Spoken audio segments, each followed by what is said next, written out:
फैसला क्या लिया गया सर आज जो महापंचायत में जो फैसला लिया? कमेटी अभी हम ही बैठने जा रहे हैं, अभी कुछ बनी है। फाइनल तौर पे हम नाम की घोषणा जो है हम फाइनल करके ही बताएंगे कि ये लोग उनमें कमेटी में है। नहीं, लीड तो जो 21 मेंबरों की बनेगी और 21 मेंबर जब या 31 मेंबर जो बोलेंगे वो लीड करेगा। ऐसा नहीं है कि लीड मैं कहूं मैं करूंगा, ऐसा कुछ नहीं होता।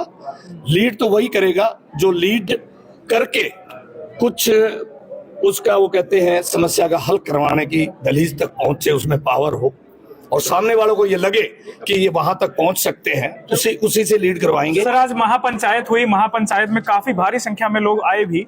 ये बताइए कि इसमें निर्णय क्या लिया गया? इसमें निर्णय यही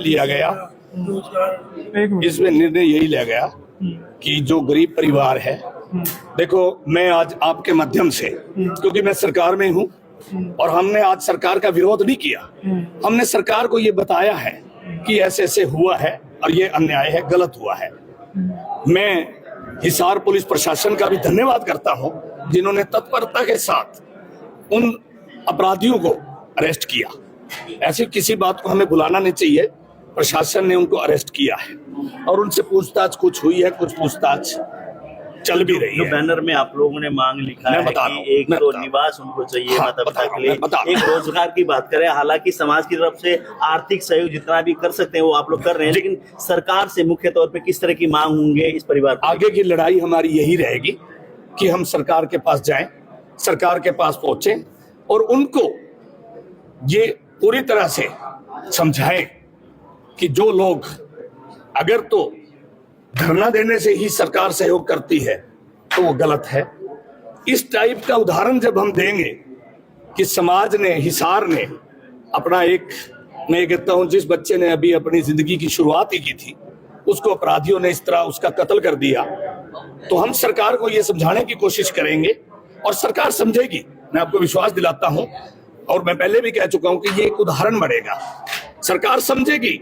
आज कोई भी अगर डेड बॉडी हो, चाहे किसी का मर्डर किया जाता है या वो आकस्मिक हो जाती है, उसको लेकर के बैठना, चौराहे पे लेकर के बैठना, 8-8 दिन उस बॉडी की मैं ये कहता हूँ दुर्गति करना, ये हिंदू समाज हमें नहीं कहता।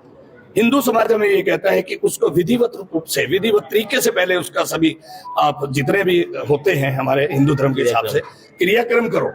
उसके पश्चात हम अब सरकार के पास जा रहे हैं।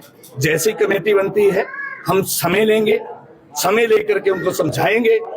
समझाने के पश्चात हमें पूरा विश्वास है कि सरकार इस पीड़ित परिवार को जो भी सहयोग राशि होगी वो देगी। दूसरी बात सबसे पहले तो हम ये निर्णय लिए हमने कि उन अपराधियों को कड़ी से कड़ी सजा दिलाएंगे, पूरी पैरवी करेंगे, पुलिस की पैरवी देखेंगे क्या उन्होंने किया है और आगे कोर्ट की पैरवी पूरी करेंगे और कड़ी से कड़ी सजा देंगे। और आइंदा भी कोई हाथ मारने से पहले ऐसे 4 बार सोचे, ये अपराध करने से पहले 4 बार सोचे कि हम ये क्या अपराध कर रहे हैं, इतनी कड़ी सजा उनको दिलाएंगे। दूसरी बात आपने अभी पूछी थी कि उनकी आवास की, ये बहुत से ऐसे प्रावधान है, सरकार के पास कानून है कि जब कोई परिवार इस तरह से पीड़ित होता है, अनहोनी आती है, तो उसको बचाने का काम, मैं ये कहता हूँ कि डीसी के पास भी पावर है, चाहे वो भले थोड़ी हो।